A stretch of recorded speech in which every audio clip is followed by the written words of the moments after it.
man. Oh, that funny reefer man. If he trades you dimes for nickels, he says watermelons are pickles. You know you talking to that reefer man. Have you ever...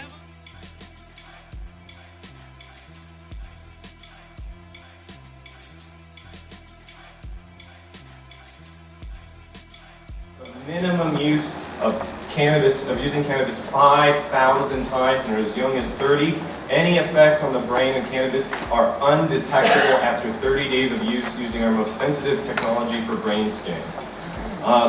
Quality control issues of cannabis. This is what we're going to have to worry about when cannabis becomes legal here, whether recreational or medicinally. And the issue of quality control goes back to ancient times. Ancient Assyrians left a legacy of 10,000 clay tablets, among which contain very specific instructions for preparing cannabis for religious and other purposes. The ancient Egyptians, our oldest medical text in existence, contains specific instructions for preparing cannabis as a medicine.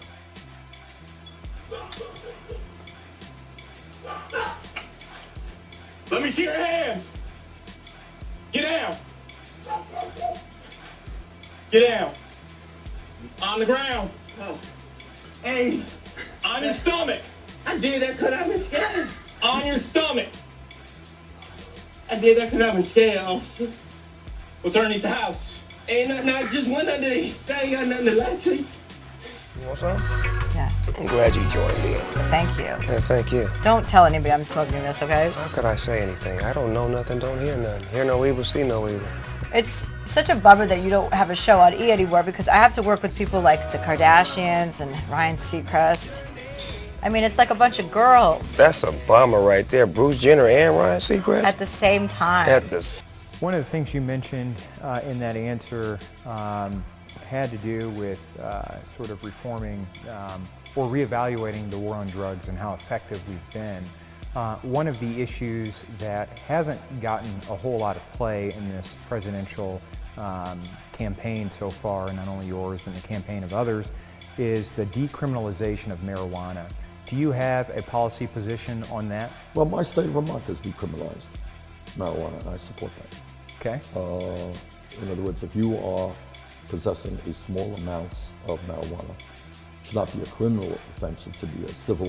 You might want to pay a fine on that. I support marijuana use for medical purposes, and we're exploring the pluses and minuses, of which there are both, of moving more aggressively on that area. It is a very important issue. We're watching what Colorado is doing, and we'll have more to say about that in the coming weeks. Hey, Mr. Moore, I'm sorry. I'm sorry.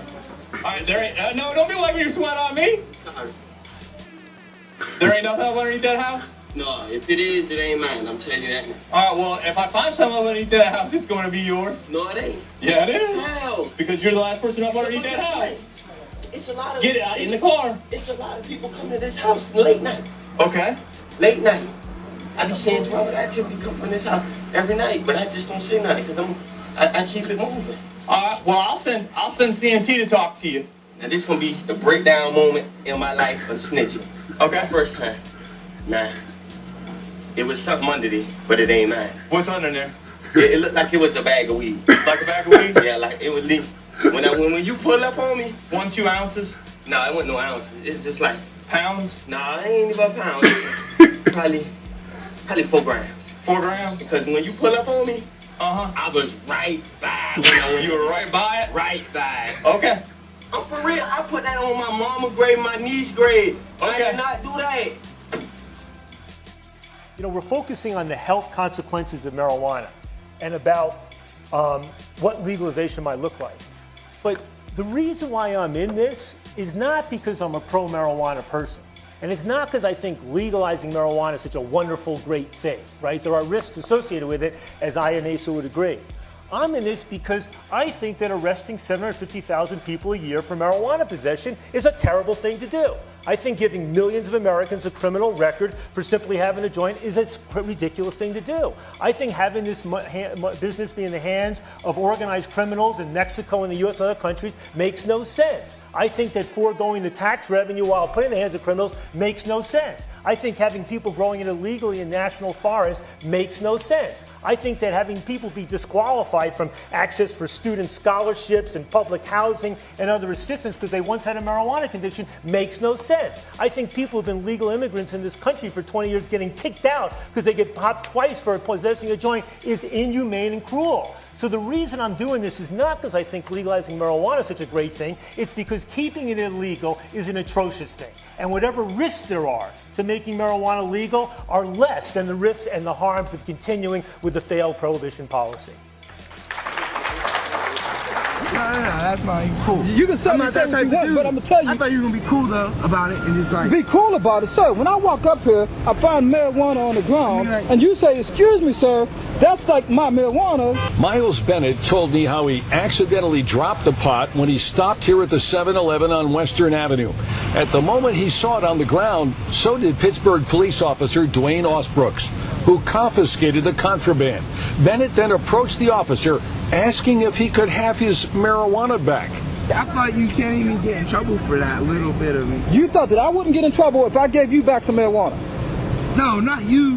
When no one was here until you called everybody. Of course I called. I have a duty and responsibility. I understand to uphold the law. So I understand that. I understand that. I'm not mad at you. I'm just saying. Well, I was so that you're not mad at me. Yeah, I mean, it was only. I'm just saying it was only $15 a week. I think marijuana should be legal. That's what that's all. Yeah, but you can't ask this officer to break the law. No, no. He knows that, and I know that, and I understand. How'd you lose your marijuana? I just dropped out of my pocket.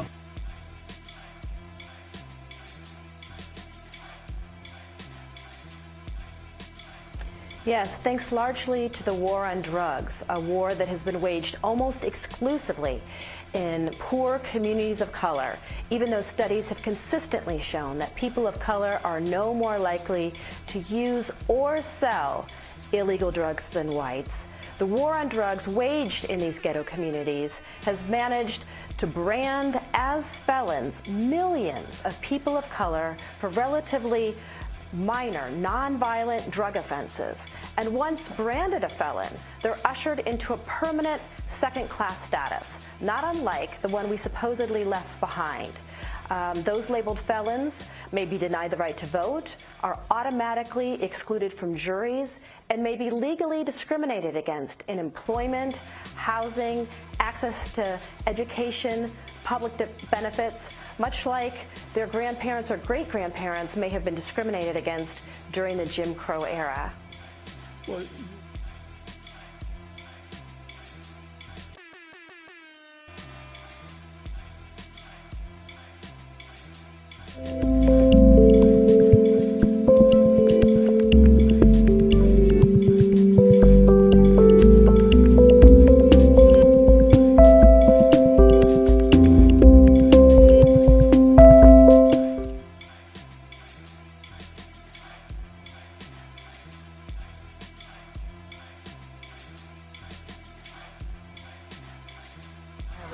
What I do is I try to give them as many different types of assessments.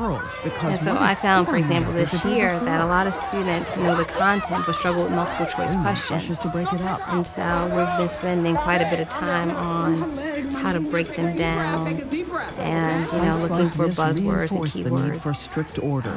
So I don't think there's any one way never done to find before. Enforcing a dress code, and it's not about grooming. It should but be a safety. worry if something is No going boots, on in because Europe boots that's not can be ideal. used to stomp heads. Right? And no hoodies. And that we should help because we can't identify them when for they a walk whole through host cameras. of reasons, not just She to has be made selfish, sure that security but cameras sometimes are people need help. fixtures all over the school. And how many cameras? 94. It's like sometimes you get a good feeling from doing it. Yes, and we need more. I buy that. So we always have Everybody have to enough discussion to write a outthink them comparative thesis statement? because they're trying to outthink us. Let's do it. Go on. We're starting on fire.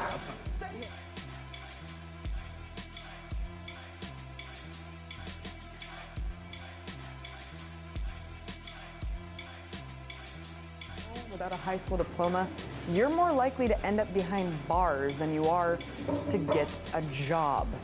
Of course, once you are incarcerated, you're forced at slave labor wages to produce everything from office furnishings to military apparel.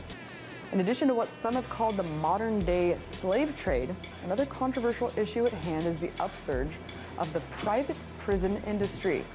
In the last 20 years, the number of inmates in private jails saw a 1,600% spike. So, what incentive is there to continue with this trend?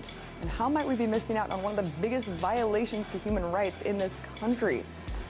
Required to do. I want to talk about this aspect of it because I think growing up, when we hear about prison labor, we think like, oh, they're making license plates in prison. I mean, this goes far beyond license plates. Yeah. Nicole, I wanted to just go over a list really quick of Unicor, which is the largest federally run prison corporation. They make, clothing, linen, circuit boards, electrical equipment, vehicle components, furniture, even meat packing.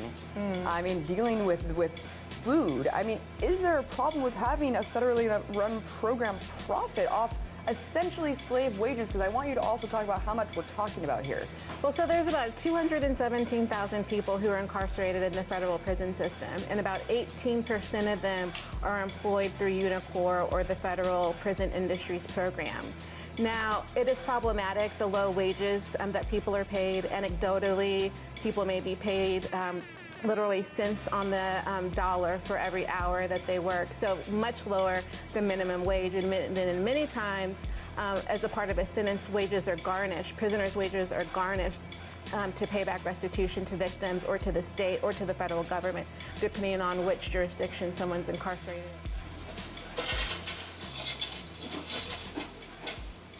He's coming out right now. He went back up underneath there and got the dope.